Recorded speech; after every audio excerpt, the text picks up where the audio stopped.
Hello everyone. Now we'll study the second case of obstacle to ranging and chaining. Okay, what is the second case? Second case is chaining obstructed but vision free.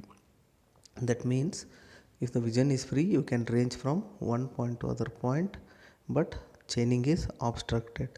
Okay, for example, whenever we have a pond or tree or river, okay, in that case what happens, you cannot chain from one end of the river or one end of the pond to other end of the pond.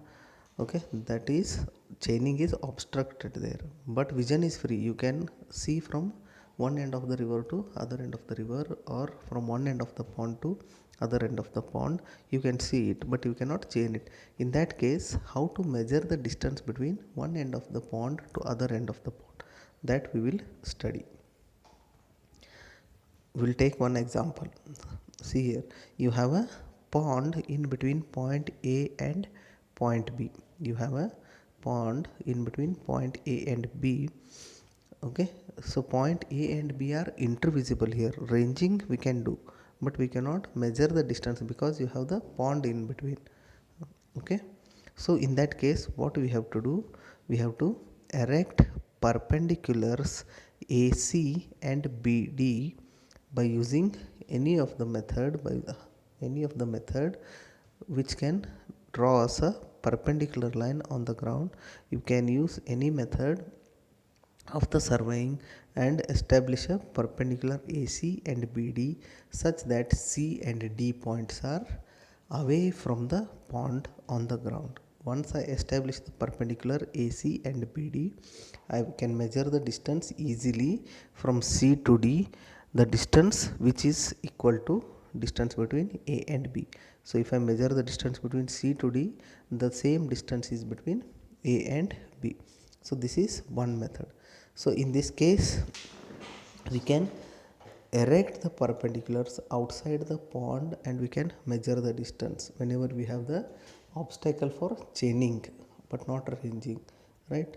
So whenever we have the river, when the river comes across, the river's length will be more. You cannot project the points outside the river. Check here, check this figure.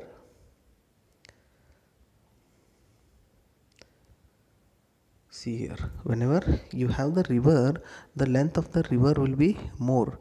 In that case, what you can do, you cannot project the points or perpendiculars outside the river and you can measure it, right? In that case, what we have to do, if I need to measure the distance between point A and B, okay, if I need to measure the distance between point A and B from one point of the river to the other point of the river, set out a perpendicular AD.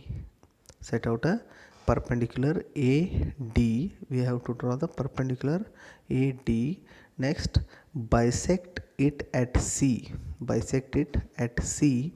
You have to bisect it at C such that the point B, C and E shall be in a straight line. Okay, once you bisect it at C, draw the perpendicular at D to E. Draw the perpendicular DE. Okay, once you draw the perpendicular from D to E, you stop at E such that point E, C and B come in a straight line. Okay, so once you draw perpendicular from D to E, you have to stop the line at E such that E has to be in line with C and B. That will give you two similar triangles ABC and CDE. Two similar triangles it will give you. Using the similar triangles principle, we can measure the distance between A and B. So I know the distance AC, I know the distance CD, I know the side DE. Okay, I know the parameters on this side of the river.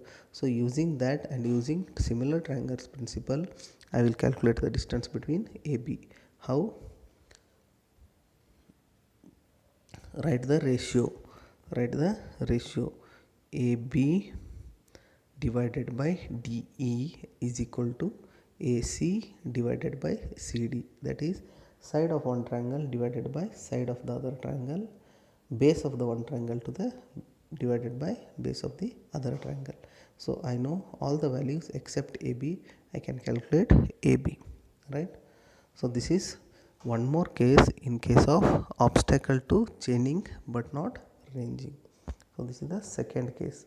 So in second case, whenever we have a pond or smaller obstructions like tree, what we have to do, we have to project the both ends of the obstruction outside the obstruction and we can measure the distance. But whenever we have a canal or river, the lengthier obstructions, there what you have to do, there you have to form the similar triangles, you have to perform some geometry and you can calculate the distance between the obstacle.